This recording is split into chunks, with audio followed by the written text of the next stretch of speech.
जे उत्पन्नाचे स्त्रोत दिले होते त्याच्यात आपण बीओटीच्या माध्यमातून 150 कोटी रुपये उभा करू असं आपण त्या ठरावात सुद्धा दिलं होतं। आता वर्ल्ड बँकेला आपण बीओटीच्या माध्यमातून हे पैसे कसे उभा करणार आहे हे आपल्याला सांगणं भाग आहे। हे सांगत असताना सोलापूर महापालिकेतल्या 30 जागांचा सर्वे केला।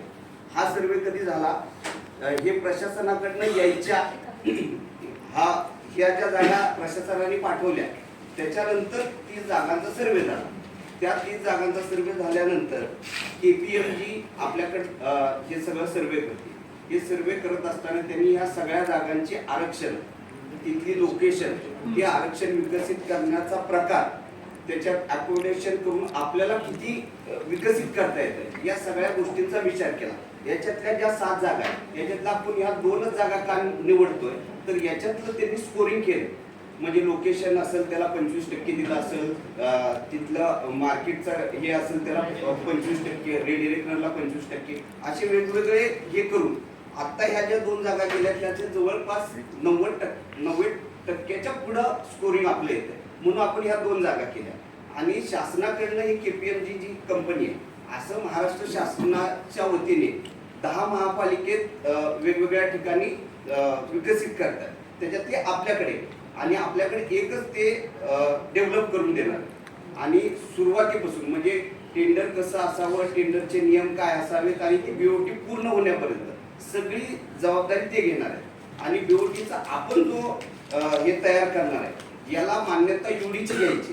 युडीने मान्यता घेतल्याशिवाय आपण हे पूर्ण करणार नाही। आता आपण फक्त जागा देतोय, या जागा दिल्यानंतर आता त्यांनी प्राथमिक जो सर्वे केलाय याच्यातलं जो समजा 7 रस्त्याची जागा, 7 रस्त्याच्या डेपोला त्यांनी असं ठरवलं की खालची जागा आहे तिथं आपल्या बस डेपोसाठी आपल्या बसच्या चार्जिंग स्टेशन वगैरे हे सगळं करून बस ठेवण्यासाठीची जागा आणि वरची जागा आहे ती कमर्शियलपणे विकसित करायची।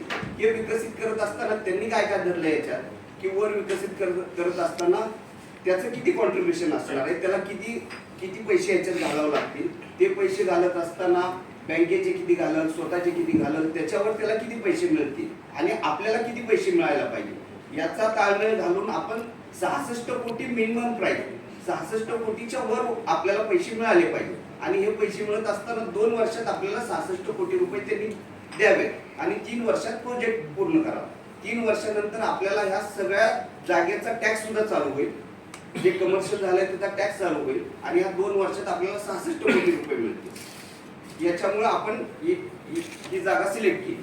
या 66 कोटीच्या अगेन्स्ट म्हणजे 30 वर्षानंतर ज्यावेळेस आपला करार पूर्ण होईल त्यावेळेस त्यांनी त्या बांधकामासहित आपल्याला ही जागा परत करावी हे त्यांनी प्राथमिक हे केले।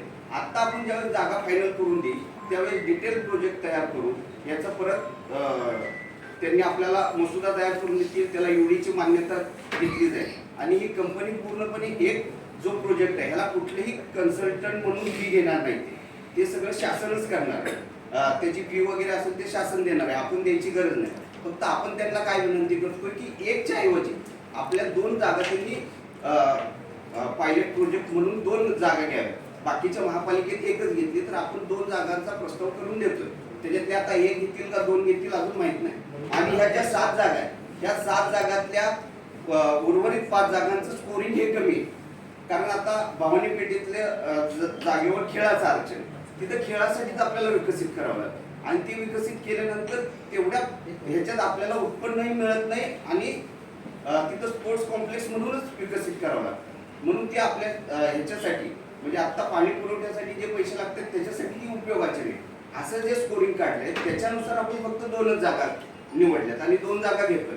आता तुम्ही जसं म्हणला की बैलगोट्याच्या जागेला जे नियम आहे की विकसित करण्यासाठीचं किल्ल्याची अडचण वगैरे या सुद्धा गोष्टींचा त्यांनी सगळा विचार करून त्यांनी एक प्रोजेक्ट तयार केला, त्यानुसार आपल्याला किती पैसे मिळतील त्याचं त्यांनी मांडणी केली।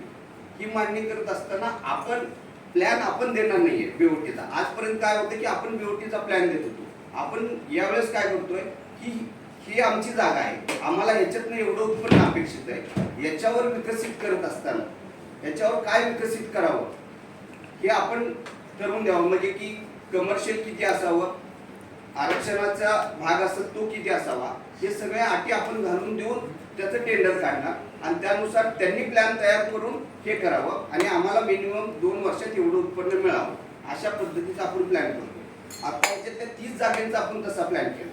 आणि तुम्ही वारंवार जे म्हणताय की महापौरांच्या निदर्शनाने ज्या 2 जागांचा उल्लेख होतोय, त्या ज्यावेळेस जागा हे करत होतो त्यावेळेस ज्यावेळेस चर्चा झाली होती तर महापौरांनी म्हणलं होतं की ही एक जागा आहे, की एक जागा आहे की ही शहराच्या मध्यवर्ती आहे आणि 10,000 स्क्वेअर फूट आहे आणि इथं शाळा आहे.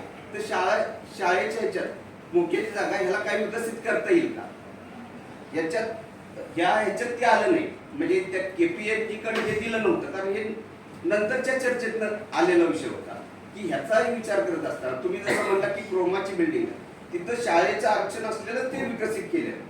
तसं काय करता येतं का, आता 80 विद्यार्थी आहेत तिथं आणि 10,000 स्क्वेअर फूट जागा आहे, मुख्याची जागा आहे, की त्यांनी एक भावना मांडली की ते होत आहे का, ते करावं असा आग्रह नाहीये. ते होत नसेल तर करायचं नाही. शेवटी धोरण ठरवणार आहे सर्वसाधारण सभा. सर्वसाधारण सभेने जर ठरवलं की शाळेच्या कुठल्याही जागेला हात लावायचा नाही तर नाही लावायचा. आता आपण 7 जागा आणल्या, 7 जागातल्या 2 जागा व्हाव्यात असं आपण म्हणतोय. सर्वसाधारण सभा म्हणली एकच जागा करायची, एकच जागा करू. पण ही जी भूमिका आहे ही मांडत असताना आपण ज्यावेळेस एवढं उत्पन्न आपण ज्यावेळेस अपेक्षित करतोय आपल्याला एवढं उत्पन्न पाहिजे, तर हा जो गोंधळ चाललाय हा गोंधळ न होणं अपेक्षित आहे. कारण हे ज्यावेळेस उद्या आपण टेंडर काढणार आहे या सगळ्या ह्याच्यावर बाहेरचे जे उद्योजक येणार आहेत त्याच्या टेंडरमध्ये जे भाग येणार आहे, जे विकास बिल्डर येतील ते विचार करतील की इथं जर एवढा गोंधळ असेल तर आपण यावं का नाही.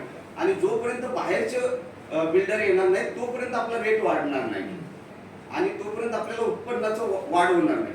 तर माझी अशी विनंती आहे की हे सगळे नगरसेवक यांना सगळ्यांना जाण आहे की आपल्या महापालिकेचं उत्पन्न वाढायचं असेल, शहराचा पॉझिटिव्ह एखादा आपल्याला विषय जर पाठवायचा असेल तर त्याला आपल्या पॉझिटिव्ह बातम्या गेल्या पाहिजे, जेणेकरून लोक इथं BOT साठी जास्तीत जास्त ज्यावेळेस इथं कॉम्पिटिशन होईल त्यावेळेस आपल्याला चांगला रेट मिळेल. म्हणून आमची याच्यातली एवढीच भूमिका आहे की याच्यातनं पॉझिटिव्ह वातावरण गेलं, पॉझिटिव्ह आहे. याच्यात एक चर्चा व्हायला पाहिजे होती. चेतन भाऊ माझ्याकडे आले होते.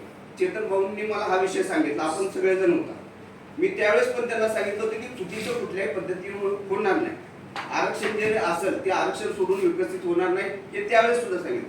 आता आमची भूमिका हे पण आहे की उद्या सभागृह चालू होण्याच्या पूर्वी जो KPMG रिपोर्ट तयार केला याचं एक प्रेझेंटेशन आम्ही सगळं दाखवणार आहे. त्याच्यानंतर सर्वसाधारण सभा त्या ह्याच्यात निर्णय घेईल. तर माझी आपल्या सगळ्यांना विनंती की याबद्दलचा पॉझिटिव्ह एक विचार जर गेला तर याच्यात हे चांगलं वातावरण होईल. कारण हे गेल्यानंतर ह्यांना याच्यावर काम करायला अजून 2 ते 3 महिने लागतील. हे 2-3 महिने काम केल्यानंतर परत हा विषय येईल आपल्याकडे आणि हे काम चालू होईल. साधारणपणे आपल्याला 2 ते 3 वर्षात हे पैसे द्यायचे. याच्यासाठी आपल्याला एक पॉझिटिव्हपणे हे काम करणं आवश्यक आहे.